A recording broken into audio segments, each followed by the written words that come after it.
शायद है दूसरी तीसरी बार हो। आजकल भड़ोत जिला उसे कहते हैं। नर्मदा वहाँ उत्तर से दक्षिण को बहती है।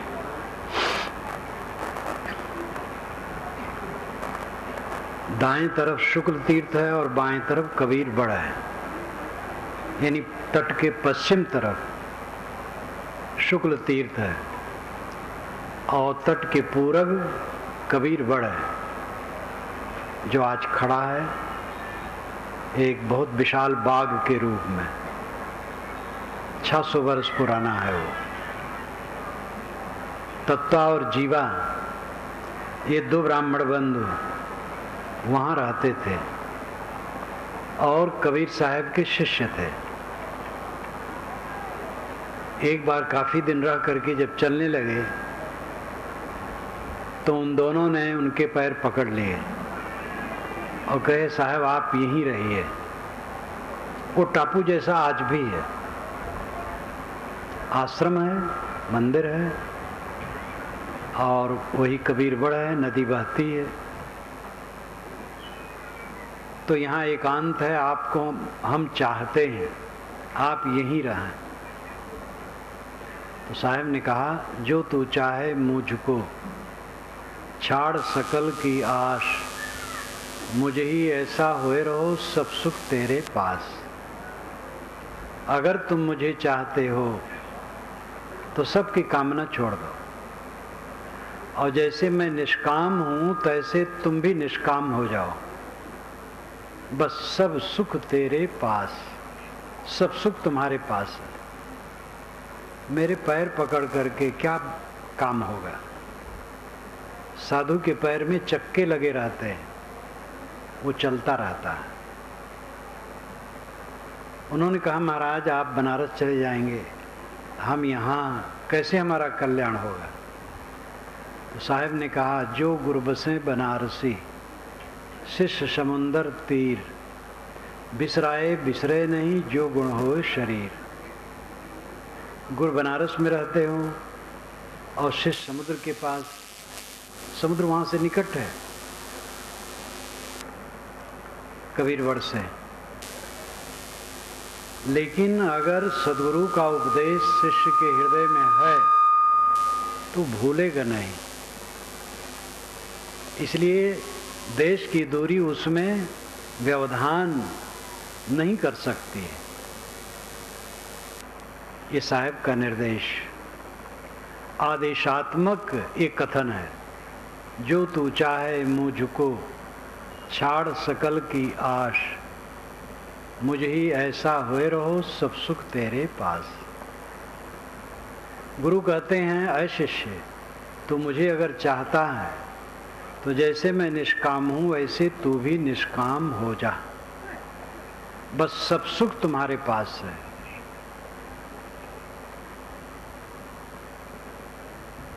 जीवन का परम सुख आत्म संयम में है, और इस पर कम लोग ध्यान देते हैं। साधना पर ध्यान देने की आवश्यकता है। जितने लोग यहाँ बैठे हैं सब ध्यान दें। साधु को तो और करना चाहिए, गृहस्थ को भी करना चाहिए, स्त्री पुरुष सबको। 24 घंटे में निर्धारित कर लो कि इतना समय हम अकेले में बैठेंगे, ज्ञान के ग्रंथ पढ़ेंगे, चिंतन करेंगे और ध्यान करेंगे। ये 3 बात। अकेले में बैठना, घर में कुछ ऐसी जगह बनानी चाहिए जो हवा प्रकाशदार हो और शांत क्षेत्र हो, वहाँ बैठ जाए। जमीन में बैठना चाहिए, जमीन पर चटाई आसन बिछा लेना चाहिए और ज्ञान वैराग भक्ति के ग्रंथ पढ़ना चाहिए। टीवी जब से आया है और विकार बढ़ गया। अध्ययन चिंतन मनन की जगह पर टीवी लोग देखते हैं, खुराफात की बात दिमाग में भर लेते हैं। इस पर संयम की जरूरत है। समय निकालें, 2 बार समय निकालना चाहिए, सुबह शाम। 2 बार न निकले, 1 बार सही। सबकी योग्यता अलग अलग होती है, स्थिति अलग अलग होती है। जवानी में बहुत व्यस्त है आदमी, कम निकाल पाएगा, बुजुर्ग है ज़्यादा निकाल पाएगा। सबको समय निकालना चाहिए। गृहस्थी नहीं, कितने महात्मा हैं जो समय नहीं निकालते हैं। 24 घंटे ऐसे बीत जाते हैं, खाते सोते बात करते काम करते, बस ऐसे समय बीत जाता है। ये बहुत बड़ी असावधानी है। हर इंसान में बल है अपने आप का उद्धार करने के लिए। आपके लिए कोई भोजन बना सकता है, आपके लिए कोई बिस्तर बिछा सकता है, आपके लिए कोई मकान भी बना सकता है, लेकिन आपके लिए कोई भजन नहीं कर सकता है, साधना नहीं कर सकता। वो खुद आपको करना है। दवाई स्वयं खाने से रोग दूर होगा, स्वयं भोजन करने से भूख मिटेगी। इसी प्रकार जो मन की पीड़ा है, इसको दूसरा कोई नहीं मिटा पाएगा। मित्र, सतमित्र, संत, गुरुजन की सही राय से तात्कालिक मन की शांति होती है। कोई उलझन है, उद्वेग है, और सतमित्र हैं और उन्होंने 2-4 बात कही और मन में शांति आ गई। गुरु संत हैं, लेकिन अस्थाई शांति के लिए स्वयं अभ्यास करना पड़ेगा। बात बात में बड़ा अंतर होता है। एक बात सुन करके मन खलबला जाता है और एक बात सुनते ही मन शीतल हो जाता है। इसलिए ध्यान देना चाहिए कि स्वयं किसी के लिए ऐसी बात न करे जो उद्वेगित हो। किसी को उद्वेग पहुंचाने की चेष्टा न करनी चाहिए। और दूसरे ने हमारे लिए किया है तो उद्वेगित ना हो, उसको सह लें। सहने के अलावा कोई चारा नहीं है। सबको सहना पड़ता है। जिसका जितना व्यापक क्षेत्र होता है उसको उतना ज़्यादा सहना पड़ता है। मनुष्यों का संबंध जितना अधिक होगा उतना अधिक सहना पड़ेगा, क्योंकि मनुष्यों में हर प्रकार के लोग होंगे।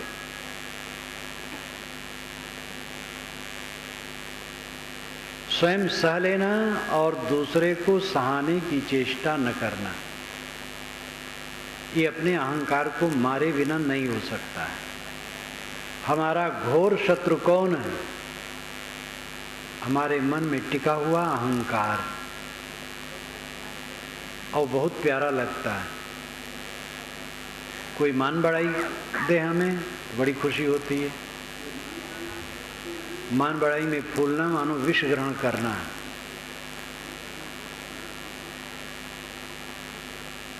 तो अपने मन के अहंकार को मारें, उद्वेग शून्य हो, दूसरे को उद्वेगित न करें।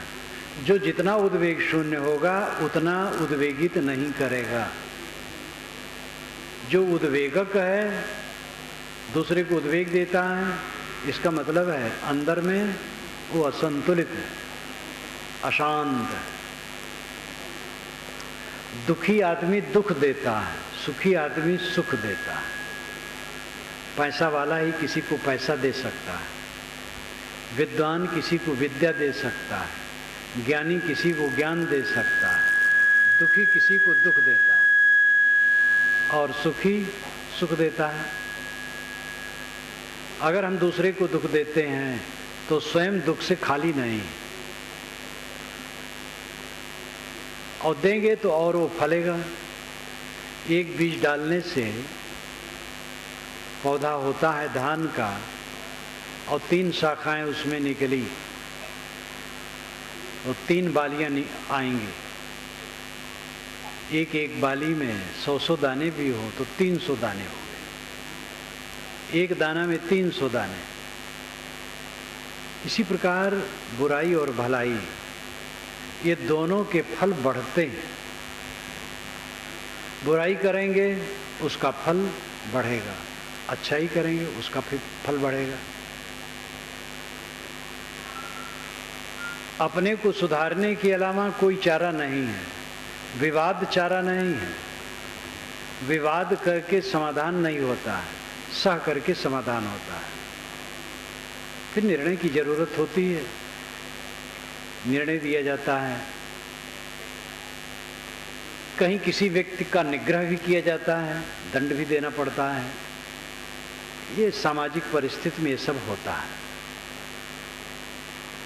लेकिन जो रात दिन की बात है, वो अपने मन को ही, अपने अहंकार को ही मारना होता है।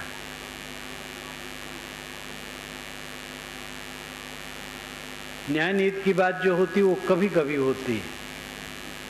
कभी कभी आपको किसी को दंडित करने की जरूरत पड़ सकती है। रात दिन आप दूसरे को दंड देंगे। पत्नी ने गुस्से में कुछ कह दिया, न तो आप उसके लिए पंचायत बैठाएंगे और न तो उसको दंड देंगे। दंड देंगे तो कब तक चलेगा? इसलिए दंड का विधान, न्याय का विधान, ये समय समय से होता है। रात दिन की साधना में सहना सबसे बड़ा तरीका है। सह लेना, दूसरे को सहाने की चेष्टा न करना, अपनी बात किसी पर न लादना, दूसरे की उचित बात मान लेना, अपना अधिकार दूसरे पर न जमाना, अपने कर्तव्य का पालन करना। जब हम दूसरे को अपने अधिकार करने की चेष्टा करते हैं, तब हम उसी के अधिकार में हो जाते हैं। जो लोगों पर अधिकार करना चाहेगा वो स्वयं दूसरे के अधिकार में हो जाएगा। जो किसी को अपने अधिकार में नहीं करना चाहेगा, उसके अधिकार में पूरी दुनिया है। इच्छा ही जब मिट जाती है तो सब पर वो सम्राट हो गया। ये साधना का विषय है। आप कह सकते हैं संत के लिए है। संत के लिए नहीं है, जो दुख न चाहे उसके लिए। गृहस्थ लोग दुख नहीं चाहते हैं तो उनको भी करना है। संत भक्त की तो 2 श्रेणियां हैं। वैसे संत शब्द का अर्थ है सत्य में स्थित है। सत शब्द से संत बनता है। संत शब्द सत्य में जो स्थित है वो संत है, चाहे किसी कपड़े में हो। कपड़े के रूप में भी एक मर्यादा है। हम लोगों के अलग वेश हैं, आश्रम अलग है, साधु आश्रम। लेकिन ये तो मानव की बनाई श्रेणी है, इसका अपना उपयोग है। दुख किसी को प्रिय नहीं। गृहस्थ भी जब दुख नहीं चाहते हैं तो क्या दूसरा रास्ता होगा जिससे दुख न हो? यही रास्ता है। सह लेना, गम खाना, क्षमा कर देना, शील से रहना, समता से रहना। घर में 4 लोग हैं, सबका स्वभाव अलग है, रुचियां अलग हैं, गुण कर्म अलग हैं।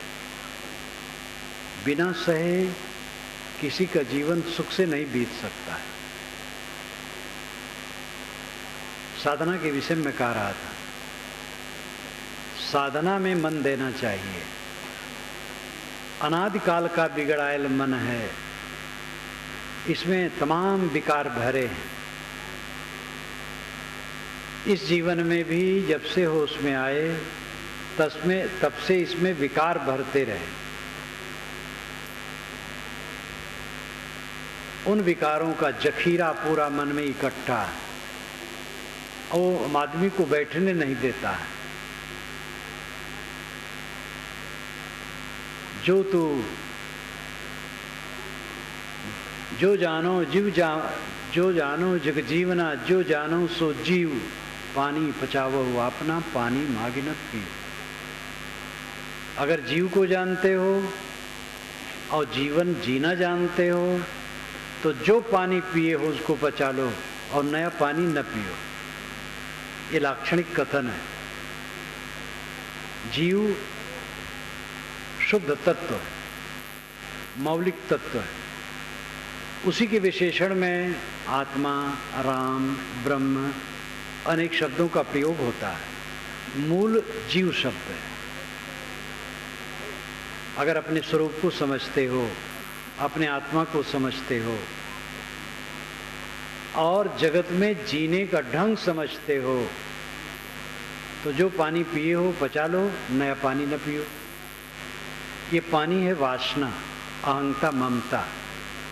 जो अहंता ममता आज तक बनाए हो उसको पचा दो, मार दो और नई अहंता ममता न ग्रहण करो।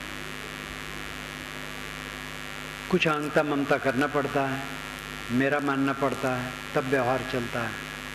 श्री काशी साहब ने अपनी वाणी में जहाँ कहीं लिखा है तो प्रायः लिखा है कि दृढ़ अहंता ममता का त्याग।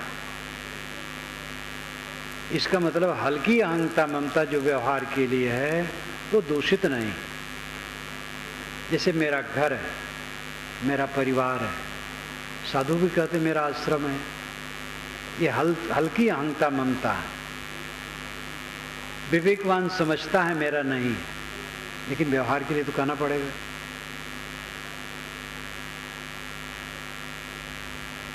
दृढ़ करके अपना नहीं मानता है। सांप अगर अपने बिस्तर पर आ गया है, वहां से हटेंगे नहीं या उसको किसी तरफ फेंकेंगे नहीं तो मंगल नहीं। हमारी अहंता ममता सांप है जो हमें रात दिन काट के विषाक्त करता है। इसका त्याग किए बिना किसी को शांति नहीं मिल सकती। ये सब सूझ नहीं हो सकती है जब तक अकेले में न बैठे, स्वाध्याय न करे, चिंतन न करे और ध्यान न करे। सेवा के बाद ये तीन खास हैं। हर आदमी को सेवा परायण होना चाहिए। अपनी शक्ति और योग्यता के अनुसार जहाँ रहे सेवा परायण हो। सेवा से चित्त शुद्ध होता है। इसके आगे जो बात है वो तीन है: स्वाध्याय,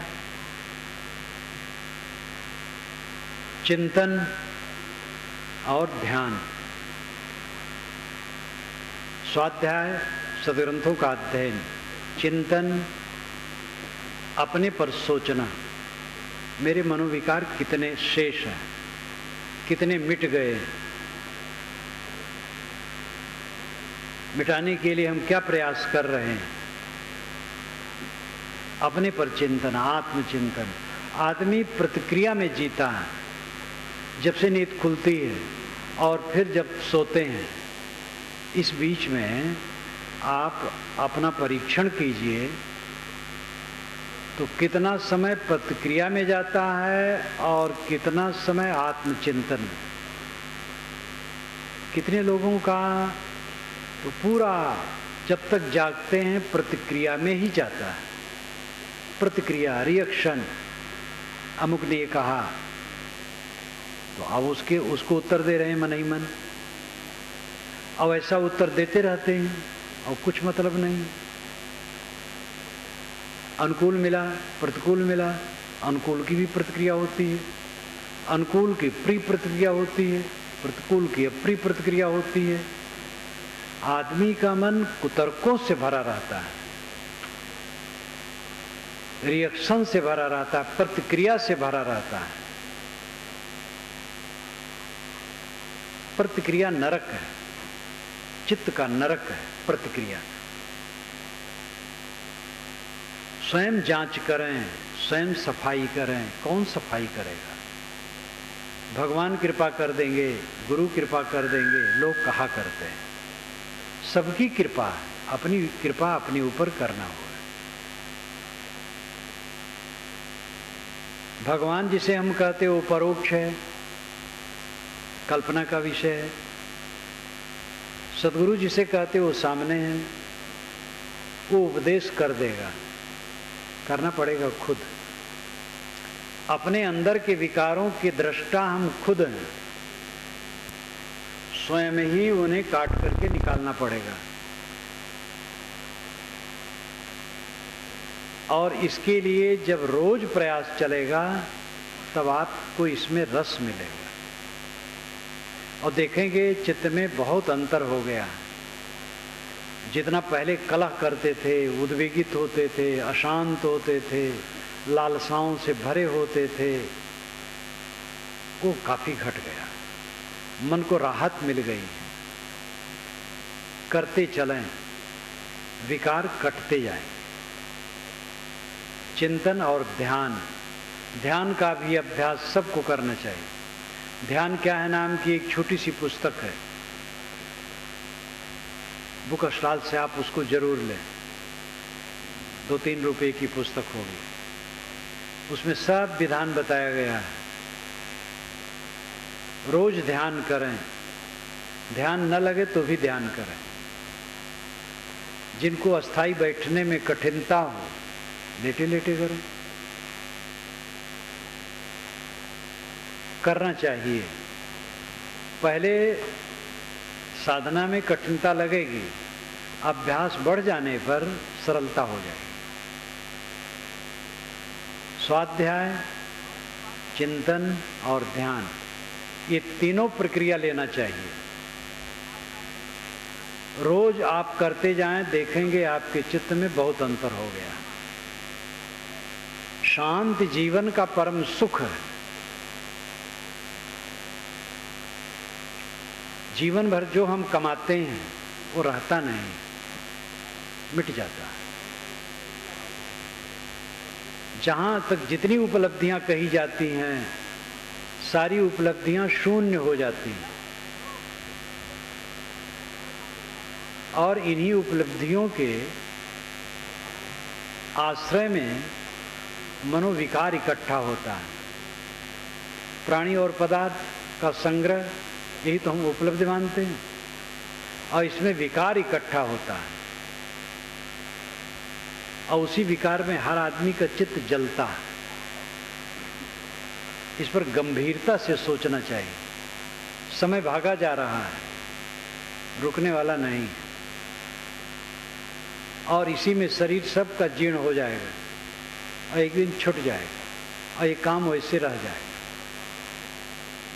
समझदार साधक के मन में ये शौक होना चाहिए कि इसी जीवन में मुक्ति का आनंद लें। मुक्ति का आनंद वासना की ग्रंथि का कट जाना है। जब वासना की गांठें कट जाएंगी, सारे विकार क्षीण हो जाएंगे। ऐसी अवस्था में जो चित्त की निर्मल दशा है, वही जीवन मुक्ति का सुख है। जीवन मुक्ति का सुख बहुत भारी भरकम है, इससे गृहस्थों को घबराना नहीं चाहिए। केवल साधु वेशधारी जीवन मुक्त होंगे और गृहस्थ वेशधारी नहीं होंगे, ये बात नहीं। जीवन मुक्ति एक बार मिलती भी नहीं। जितना विकार कटता है उतना मन हल्का बनता है, उतने अंश में जीवन मुक्ति होती है, जीते जीते मुक्ति। 4 वर्ष के पहले जो वासनाएं उद्वेगित करती थी, अब वो नहीं करती उतनी, तो मुक्ति हुई। व्यापारी कुशलवा माना जाता है जो अपने व्यापार का हिसाब किताब रखता है। साधक सही वह माना जाता है जो निरंतर आत्मनिरीक्षण करता है। 4 वर्ष के पूर्व जो उद्वेग था अब नहीं है, 2 वर्ष के पहले था वो नहीं है, गत वर्ष में था वो नहीं है, 6 महीने के पहले जो मन में भ्रांति थी वो नहीं है, तो समझ लो कि अध्यात्म की तरफ बढ़ रहा है। अब अगर वैसे विकार हैं कोई उन्नति नहीं, अगर विकार बढ़ रहे हैं तो पतन है। विकार निरंतर घटने चाहिए। भवसागर कहाँ है? ये मन का विकार भवसागर है। इच्छा करि भवसागर, जामे बोहित राम आधार। कहां कबीर हरि शरण गहु, गोखुर बच विस्तार। इच्छा करि भवसागर, इच्छा करके भवसागर बनाया जाता है। विषय वासना की जितनी इच्छाएं हैं यही भवसागर बनाती हैं। जामे बोहित राम आधार। साहब कहते इस भवसागर से पार होने के लिए राम का आधार बोहित, बोहित नाम जहाज है, राम ही जहाज है। कहां कबीर हरि शरण गहु, गोखुर बच विस्तार। साहब कहते हरि की शरण लो तो गऊ का बछड़ा का जो खुर है कहीं गीली जमीन में पड़ जाए, थोड़ा सा गड्ढा होता है, उसको लागने में क्या कठिनता है। संसार सागर इसी प्रकार वो लाग जाएगा। जो मन के विकारों को काटेगा, राम जहाज पर बैठेगा और हरि की शरण लेगा। ये राम क्या है, हरि क्या है? ये सगुण उपासकों के शब्द हैं। साहब इसको कैसे लेते हैं? साहब उदार थे, वे किसी के शब्द से परहेज नहीं करते, सभी शब्दों को लेते हैं और खंडन भी करते हैं, मंडन भी करते हैं। हरि ठग ठगट ठगौरी लाई। हरि ठग है, जो ठग रहा है ठगौरी ला करके। ये कौन सा हरि है? मन की भ्रांत से यहाँ अर्थ है। हमारी ऐसी हरि की कल्पना है जो मन की भ्रांति है, तो हम ठगा गए। लेकिन बाएं दहिने तजु विकारा, निजके हरिपद गहिया। बाएं दहिने सब विकार छोड़ दिया, निज स्वरूप हरि है और उसकी स्थिति को पा गया, फिर कल्याण हो गया। हरि बिन भरम विगुरचन गंदा, हरि हीरा जन जौहरी। साहब ने हरि शब्द का प्रयोग बहुत किया। वेदों में हरि का अर्थ होता है अश्व, आत्मा परमात्मा नहीं। हरि का अर्थ होता है अश्व, घोड़ा। वो अश्व है सूरज की किरणें। वाल्मीकि रामायण में हरि का अर्थ होता है वानर। हरि का अर्थ आत्मा परमात्मा परक, ये ईसा के लगभग बना है। ईसा के बाद इसका ज्यादा विकास हुआ है। राम शब्द का प्रयोग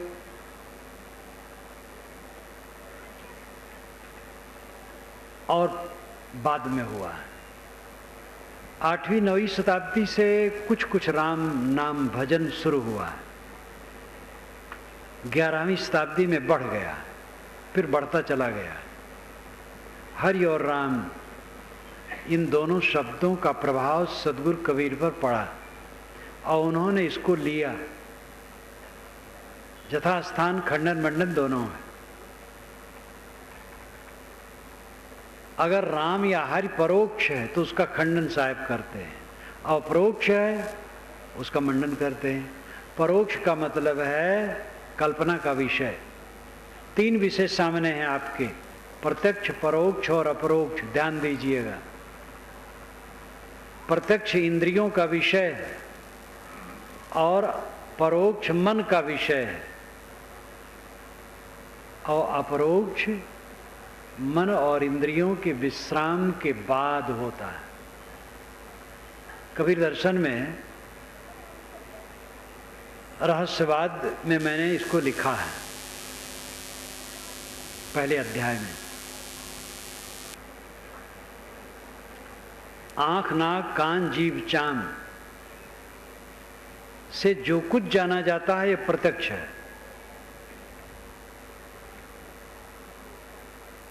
और परोक्ष है जो मन का नक्शा है, मन की अवधारणा है, मन की कल्पना है।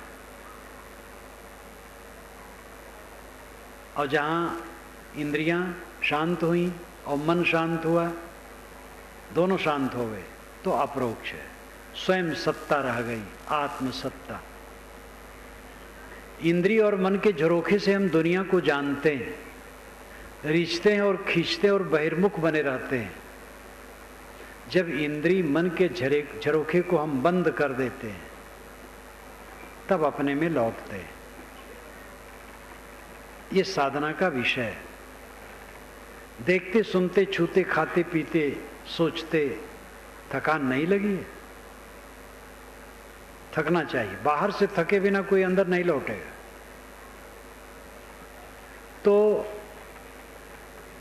कबीर साहब का राम अपरोक्ष परोक्ष नहीं है।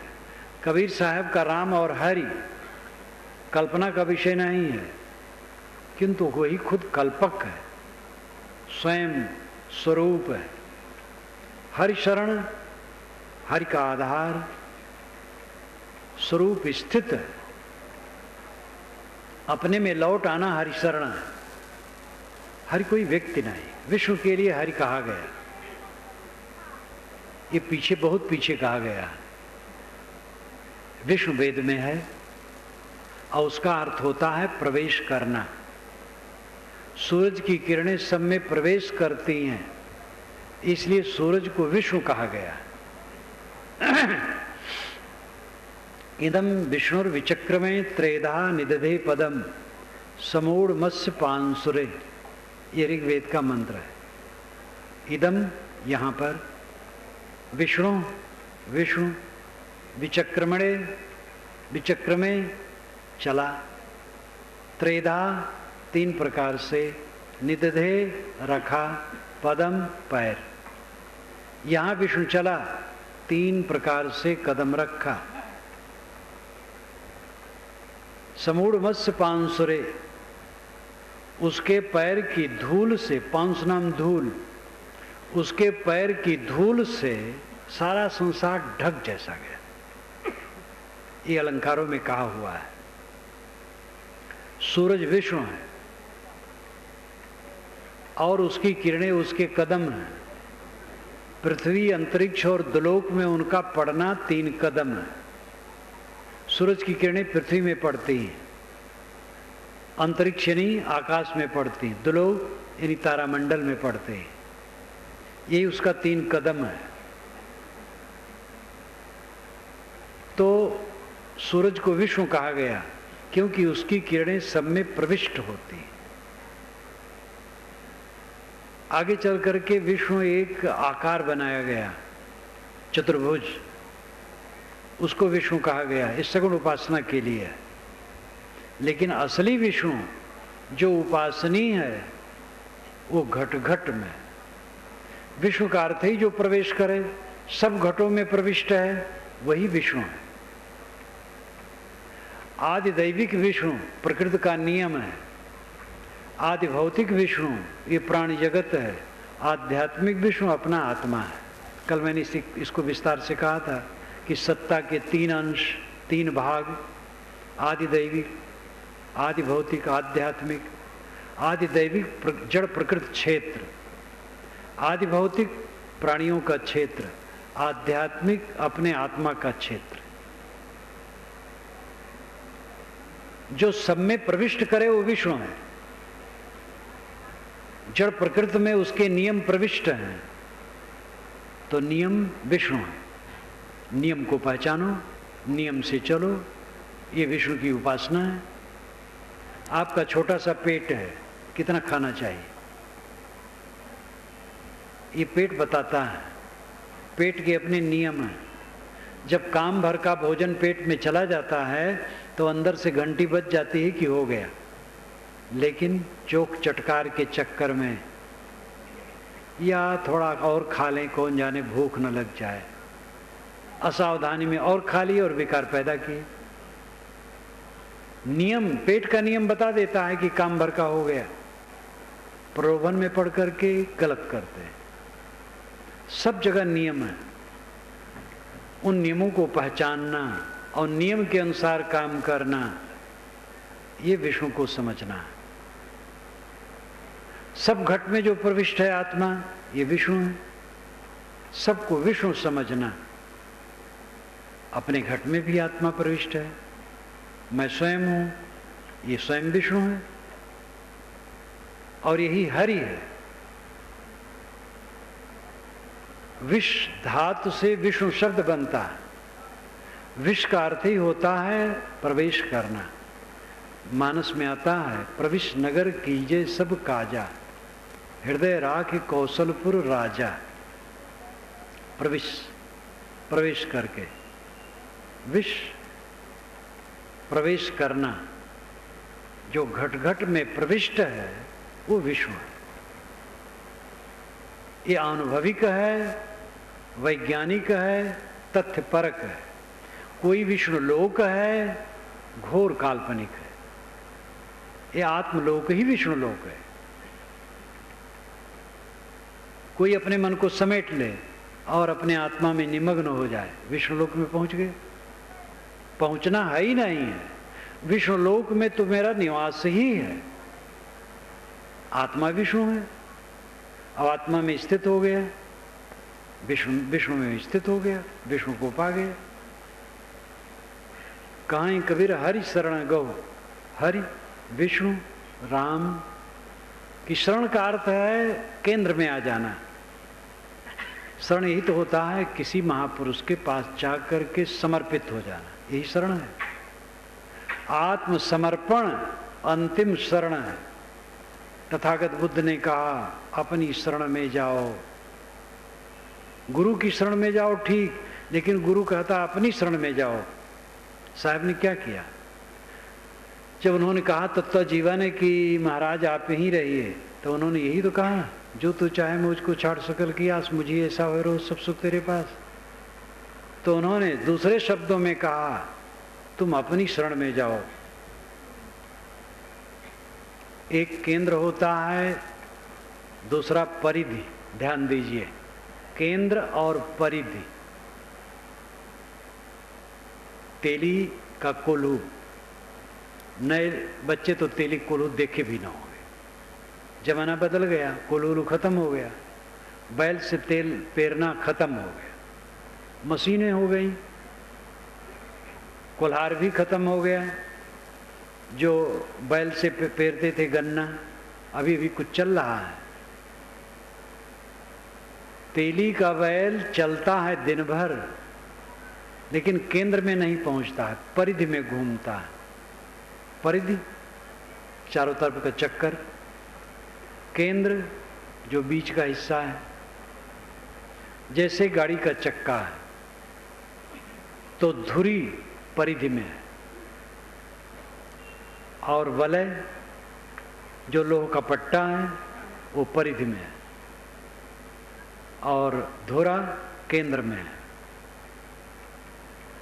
आत्मा केंद्र है और मन परिधि है। जितना हम सोचेंगे परिधि में घूमेंगे, सोचना बंद होगा केंद्र में आ गए। क्या सोचेंगे?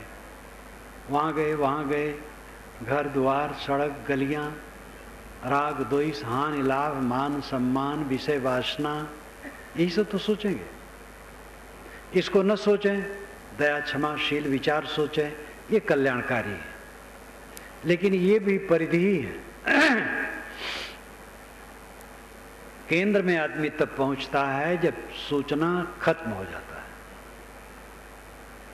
सोचना खत्म होता है, ये विश्वास कीजिए।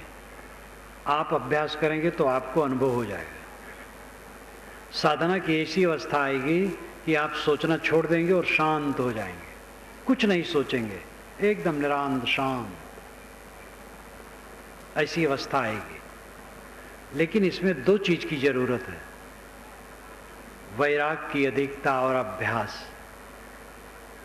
वैराग शब्द से भी गृहस्थ लोग बिदकते हैं। वैराग एक मन की अवस्था है, कपड़ा नहीं। हम लोगों का कपड़ा वैराग नहीं, ये चिन्ह भर है। वैराग मन की अवस्था है। वैराग का शुद्ध शब्द है विराग, मोह न करना। जितना जो चिंतन मनन करेगा आध्यात्मिक, उतना विराग बढ़ेगा। आखिर चित्त स्थिर क्यों नहीं होता है? एकाग्र नहीं होता है, संयत नहीं होता है, शांत नहीं होता है। क्यों? क्योंकि बाहर लगा है, विषयों में लगा है। विषयों से छूट गया तो हान लाभ में लगा है, मान अपमान में लगा है, अहंकार की धुरी टूटी नहीं, इसलिए मान अपमान में उबल रहा है। जब अपने अहंकार को मारेंगे तब मान अपमान में भी नहीं उबलेंगे। निमित्त तो जीवन भर मिलेंगे। जैसे कोई यहां आकर के मुझे गाली देने लगे और मैं दुखी हो जाऊं, तो दुखी होने में वो गाली देने वाला निमित्त है, लेकिन उपादान, दुख का उपादान मेरे अंदर में है, जो मेरा अज्ञान और अहंकार है। अगर वो खत्म हो जाए, हमारे अंदर का अज्ञान अहंकार खत्म हो जाए, दुख का उपादान, तो निमित्त बेकार हो जाएगा। कोई गाली दे, हम दुखी नहीं होंगे। आप ये भी ध्यान दीजिए, जीवन भर आपको निमित्त मिलते रहेंगे, बच नहीं सकते। गाली पाएंगे, बड़े बड़े पुरुष गाली पाए, जीवन मुक्त पुरुष जीवन भर गरियाए गए हैं। कृतार्थ आत्मा पुरुष को गाली दी गई है, कोई बचा नहीं। इस दुनिया में कोई ऐसा सिर नहीं है जो निंदा से बचा। ये देखना है कि हम निंदित कर्म करते हैं कि नहीं। निंदित कर्म न करें, चिंता न करें, चिंताहीन होकर के जिए।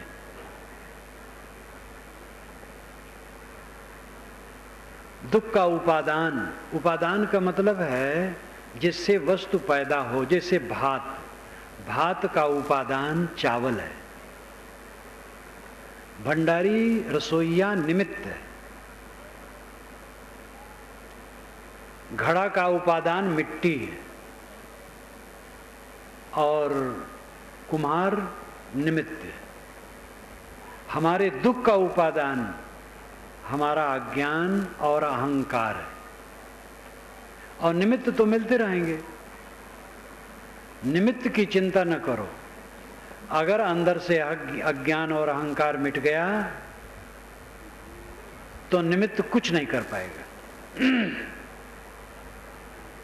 आखिर जो मन को जीत लिए उन्हीं को तो बेड़ा पार हुआ। कबीर साहब कभी क्षोभित हुए, कभी क्षोभित नहीं हुए। 52 कसनियां उनके ऊपर बताई गई हैं, वो अतिशयोक्तियों से भरी है, लेकिन उसके मूल में यह है कि उनको कष्ट दिया गया, लेकिन अपने विरोधी के प्रति भी वो क्षुब्ध नहीं हुए। तथागत बुद्ध, महावीर स्वामी कोई क्षुब्ध नहीं हुए।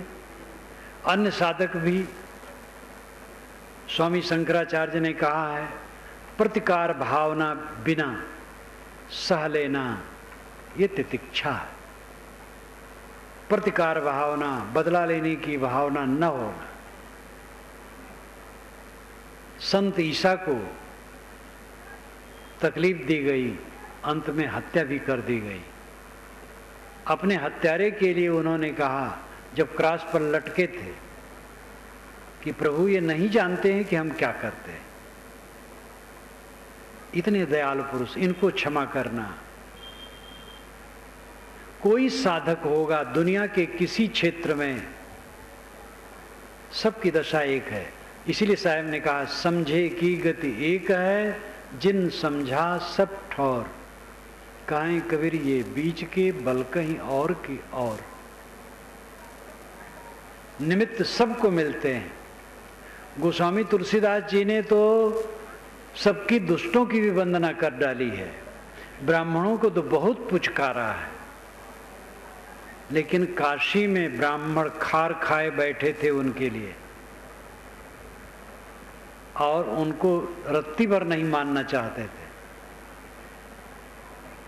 कैसा संसार है। जिस महापुरुष ने ब्राह्मणों की फिजूल प्रशंसा की है, पूजी विप्र शील गुणहीना, ये फिजूल प्रशंसा है, बल्कि खतरनाक है। लेकिन उसी महापुरुष को ब्राह्मणों ने सताया काशी में। कोई साधक है, साधना का लक्षण ही है प्रतिकार भावना से रहित होना, हाँ कुसंग से बचना। ये नहीं कि बेवकूफ बना रहे और कुसंग का सेवन करे। जहाँ उद्वेग पैदा हो, जहाँ अशांति पैदा हो, कुसंग रहे, तो विवेकवान उससे बचा के चलेगा, हट के चलेगा, लेकिन उसके लिए मन में दुर्भाव नहीं रखेगा। तो केंद्र आत्मा है, मन परिधि है। आप अपनी परीक्षा कीजिए, कितने समय परिधि में जीते हैं, कितने समय केंद्र में। कितने लोग तो केंद्र समझते ही नहीं, जो समझ गए हैं वो कितने लोग उसमें जीते हैं। परिधि ही में लोग घूमते रहते हैं, स्मरण स्मृतियां ख्यालात डूबे रहते हैं उसी में। साधना करते करते ऐसा समय आता है जब साधक की परिधि समाप्त हो जाती है और केंद्र में आ जाता है। सोचना बंद हुआ, केंद्र में आ गए। कहीं आना जाना थोड़े है। चित्त बाहर रम रहा था, परिधि में घूम रहे थे, चित्त शांत हो गया, केंद्र में आ गए। चित्त शांत होते ही केवल दशा, अद्वैत दशा, निर्वाण दशा, स्वरूप स्थित होती है। ये सब के अर्थ एक है। केवल रह जाना, अकेला, अद्वैत हो जाना, अकेला रह जाना, निर्वाण हो जाना, वासनाओं का बुझ जाना, स्वरूप स्थित सहज समाधि, सब एक बात है। मन की एकाग्रता साधना चाहिए। साधते साधते ऐसा क्षण आएगा कि चित्त शून्य हो जाएगा, शांत हो जाएगा। 1 मिनट अगर चित्त शून्य हो तो उस समय का जो सुख होगा वो अद्भुत होगा। आप 50 वर्ष में पहुंच गए हैं, अगर 1 मिनट चित्त बिल्कुल शांत हो गया तो 50 वर्ष में वही 1 मिनट आपका जीवन है, और बाकी ऐसे गया। ये शौक होना चाहिए। साधना करें, स्वाध्याय करें, चिंतन करें, अकेले में बैठें, मन के विकारों को काटें, मन की शांति प्राप्त करने का प्रयास करें। वृत्ति और आत्मा का मिलन। सद्गुरु ने रूपक बहुत बढ़िया दिया है। कहा सुनी की है नहीं, देखा देखी बात, दुल्हा दुल्हन मिल गए फीकी परी बारात। साहब कहते ये स्वरूप स्थित की बात है, आत्म शांत की बात है, कहा सुनी की नहीं। कहा सुना जाता है विचार बनाने के लिए, प्रेरित करने के लिए और प्रेरणा पाने के लिए। कहा जाता है दूसरा प्रेरित हो, सुना जाता हमें प्रेरणा मिले। तो प्रेरणा पाने के लिए, प्रेरणा देने के लिए कहना सुनना होता है। प्रेरित हो करके जब साधना में साधक दृढ़ हो जाता है तब वो दशा आती है। तो कहाँ सुनी की है नहीं, देखा देखी बात। देखा देखी आमने सामने, दुल्हा दुल्हन मिल गई फीकी परी बारात। बारात गई, दूल्हा गया। दूल्हा तो अपने को सजाता ही है, दूसरे लोग उसको सजाते हैं। बाराती लोग भी जितना बन सकता है सज के जाते हैं। बारात में अगर जाना होता है और अपने पास कपड़ा योग्य न हो तो मित्रों से ले लिया जाता है। जितना बन सकता सब बाराती सज के जाते हैं, लेकिन सबका सजना बेकार हो जाता है। दूल्हा गया माड़ों में, मंडप में, दुल्हन से मिल गया, दूल्हा दुल्हन मिल गए, और बराती बेवकूफ होके लौट आए, कुछ नहीं पते। सजे तो खूब बराती, लेकिन बेवकूफ होके लौट आए। फीकी परी बारात।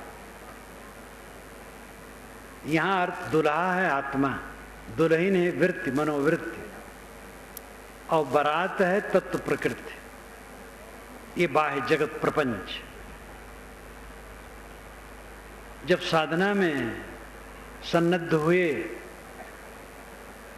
और चित्त स्थिर हुआ तो वृत्ति का आत्मा में लय हो गया। लय होने का मतलब यही है, वृत्ति शून्य हो गई, आत्मा शेष है।